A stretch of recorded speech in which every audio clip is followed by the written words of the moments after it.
Hello, welcome back, Hello. everyone. These are conversations with Laura and Allison. We both have been touched by adoption. We're both adoptive parents. I am also an adoptee, and we have both written children's books around adoption. So today we're going to be we're going to have Laura talk about different adoption conversations that are happening around her household. Laura, take it away. Hello. Good morning. It's early for Allison this morning.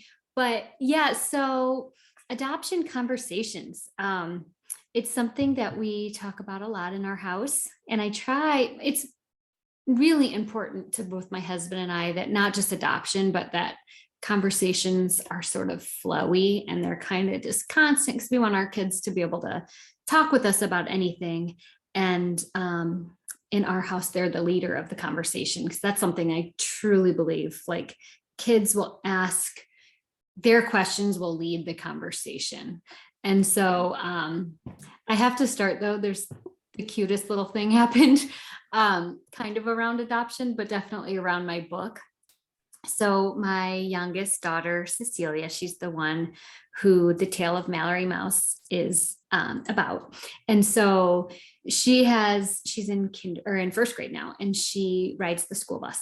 And so she was telling us that she's got these bullies, and she kept referring to them as the bullies. The bullies did this, the bullies did that. Well, it turned out we met one of the bullies at church, and he's like the sweetest little boy. He's like, I chase her every day. And so it seems more like a boy girl like chasing thing than a bully situation. But one day she says, the bullies on the bus said I wasn't strong, and I went like this and I showed them my muscle and I said, I'm strong. And she said, and my mommy wrote a book called Mallory Mouse, and I'm Mallory. And she's like, that makes me the most specialist girl in the world. Aww. And I just thought it was like so adorable. I'm Mallory.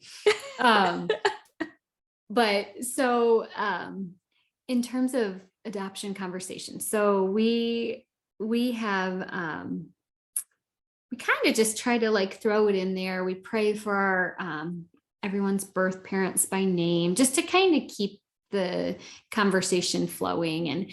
And then of course we've had foster kids in our house, so we pray for them too out loud and keep the conversation going. But so we were on the way to go to gymnastics the other day, and my oldest, Sophie, she's 11, she brought up that she would really like to have another placement. She says, I really miss having babies. And we go to gymnastics with extended family, and they have 4 kids. And she says, they can take care of 4 kids. Can't you take care of more kids? Isn't it time to have another baby in the house?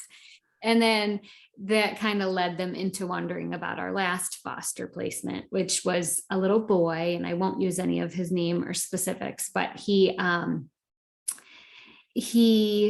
had to leave our home and go into placement into another foster home because it was a sibling group, and we weren't able to take all 3 of them. We weren't even licensed to have all 3 of them, but we also just didn't think that we would have been able to handle having all 3 of them with the 2 that we already have. And so it just kind of got the conversation going about him. And I was trying to help her understand why it was so important that he gets to go and be with his 2 brothers. Whereas at our house, it might have only been one of the brothers, and all 3 of them really need one another, and they needed to be together. And so that was kind of the end of that specific conversation, but it kind of, her questions got my brain thinking about siblings and wondering if the conversation could have gone on longer. We arrived at gymnastics, we got out of the car, and that was sort of the end of that conversation. But it just kind of, I think it's important for adoptive parents, or really any parents, to be the listener and not always the person, like not always be the one talking, but to listen to your child, because it just got me thinking that pretty soon that conversation is going to come up, and I need to sort of process and figure out how I want to approach it, because both of my children, may or may not have siblings, but it's just a conversation that we're going to need to have with them. And I'm just kind of starting to process, like talk to my husband about it and that kind of thing. But yeah, that's kind of what's going on right now, but it's ongoing. So.